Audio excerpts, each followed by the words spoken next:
नमस्कार, पल India news देख रहे हैं आप और हमारे साथ इस वक्त मौजूद हैं महामंडलेश्वर हेमांगी सखी जी। सबसे पहले तो बहुत बहुत स्वागत है। जय श्री। सीधे सवाल पर आते हैं, आपको कब लगा कि सांसारिक मोहमाया को छोड़कर हमें वैराग्य की तरफ जाना चाहिए? देखिए, वैराग्य की जहाँ तक बात है तो वैराग्य तो हमारे मन और हमारे आत्मा को वैराग्य होना चाहिए, है ना। क्योंकि समाज में रह के अगर हम वैराग्य को धारण करेंगे तो हम समाज को शिक्षित कैसे करेंगे, है ना। तो समाज में रह के आने वाली पीढ़ियों को हमें शिक्षित करना है। तो हमें तो वैसे बचपन से ही ईश्वर के साथ मोह और प्रेम हो गया था, क्योंकि हमने हमारा तन मन जो है वो सिर्फ कृष्ण में लगा दिया था। जैसे मीरा ने कहा है, मेरी तो गिरधर गोपाल दूसरो न कोई, जाको सर मोर मुकुट मेरो पत सोई। तो तब से अपने मन और अपनी आत्मा को महामंडलेश्वर जी, दूसरा मेरा ये सवाल ये था कि जब आज आप इस सिचुएशन को देखती हैं, कोविड की सिचुएशन है और आप जबलपुर प्रवास पर आई हैं, तो जबलपुर में क्या आपके कोई प्लान्स हैं कि आप आगे आश्रम खोलने का या कोई प्लान्स हैं? देखिए, आने वाले टाइम में हमारा यही प्लान रहेगा कि नर्मदा के तट पे एक किन्नरों के लिए घाट होना चाहिए, जिसका नाम हो नर्मदा किन्नर घाट, जिसपे स्वयं हमारे जितनी भी जबलपुर में रहने वाली किन्नरियां हैं, संत किन्नरियां हैं, वो मिलके नर्मदा जी का आरती करें और नर्मदा जी की सेवा में संलग्न रहे और आध्यात्मिक जीवन में अपनी उन्नति करते जाए और जितने भी प्रवासी आए उनको भी किन्नर घाट का आनंद ले सके, है ना। और ये भी समाज को, आने वाली पीढ़ियों को ये संदेश, ये पॉजिटिव संदेश मिले कि देखिए किन्नर भी कितने आध्यात्मिक राह पे आगे उन्नति की ओर बढ़ रहे हैं। जैसे अभी सरकार ने भी अभी वर्तमान समय में किन्नर संप्रदाय के लिए अलग से पोस्ट निकाली है, सेना में भी तैयारी चल रही है। इन सब चीजों को देखकर आपको क्या लगता है? मुझे तो बेहद खुशी हो रही है, क्योंकि हमें पता है आज से 5-6 साल पहले हमारे किन्नर समाज के लिए कोई मान्यता नहीं थी, कुछ भी नहीं था।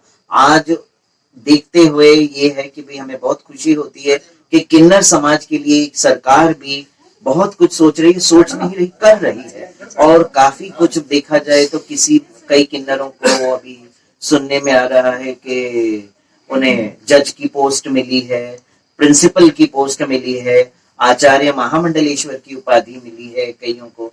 अगर हम हमारी बात करें तो हम स्वयं भागवत कथा, राम कथा, देवी भागवत करते हैं, तो जहां तक कि हमें भी कितना मान सम्मान दिया जाता है।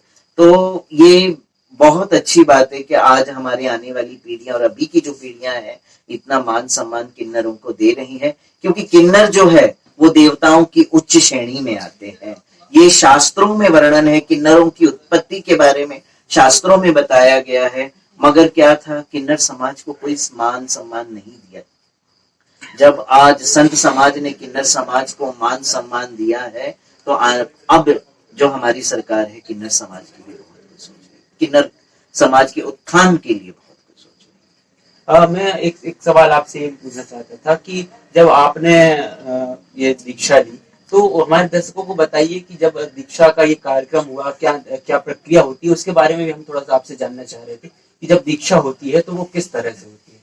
देखिए, हमने आज से, अभी हम 42 की एज के हैं, तो हमने करीबन 18 साल की उम्र में गुरु से दीक्षा ली, गुरु से शिक्षित हुए। गुरु दीक्षा का मतलब है, गुरु जब दीक्षा देता है तो आपका एक नया आध्यात्मिक जीवन प्रारंभ होता है, आपको एक नया नाम दिया जाता है।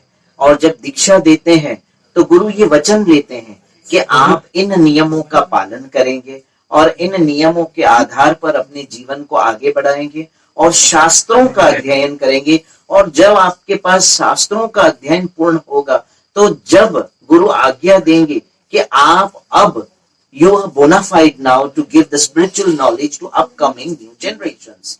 So we are the bona fide now to give the spiritual knowledge to the upcoming new generations. तो उस वक्त जब गुरु दीक्षा देते तो ये वचन देते हैं अपने शिष्यों से, और हमें वो वचन देना होता है।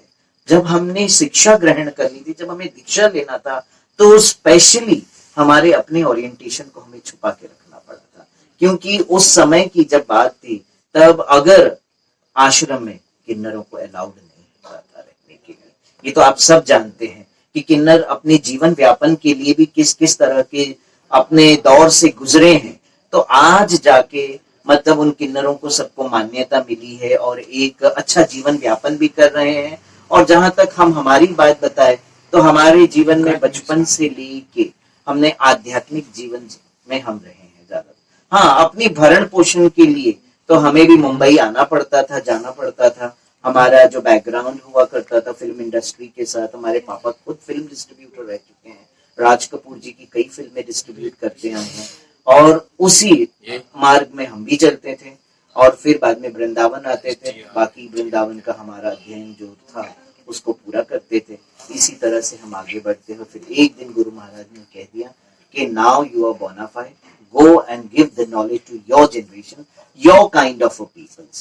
So I left Vrindavan and then I came out, and now I am spreading the knowledge of Krishna consciousness. अच्छा, जैसे अभी आपने बताया कि आपने आपके गुरु जी ने कह दिया कि जाइए और काम कीजिए, लोगों को शिक्षित कीजिए, तो मेरे सवाल था कि सिर्फ किन्नरों के बीच में या किन्नर संप्रदाय के बीच में ही काम करते हैं, या पूरे समाज के बीच में शिक्षित करने का काम हो रहा है?